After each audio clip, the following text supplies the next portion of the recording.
C'est Ségolène Royal qui s'est rendue maîtresse du calendrier en dégainant la première il y a quelques jours que le rapport définitif de la Chambre régionale des comptes lui donnait raison, que la gestion de l'ex-région Poitou-Charentes était irréprochable, tout cela avant que le rapport ne soit rendu public contraignant, ceux qui affirmaient le contraire à être en position de défense. Je vous propose d'écouter Florent Boudier, le vice-président de la Commission des finances.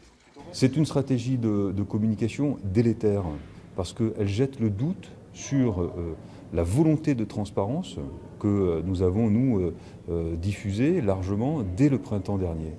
Et c'est la volonté de faire parole contre parole. Et ce n'est pas parole contre parole.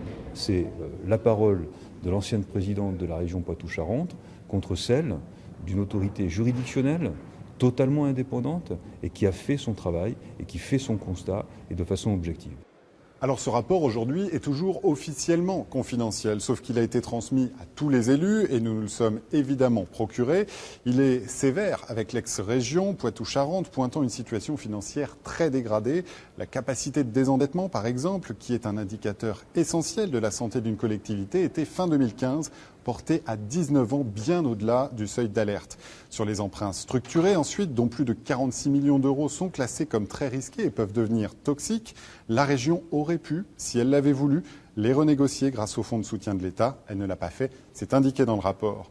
Sur les reports de charges et les fameux impayés, la Chambre régionale des comptes pointe aussi une mauvaise gestion. Bref, on est loin du satisfecit de Ségolène Royal la semaine dernière et tout cela devrait peser sur les orientations budgétaires de l'année prochaine. C'est précisément ce dont sont en train de débattre les élus en commission des finances aujourd'hui.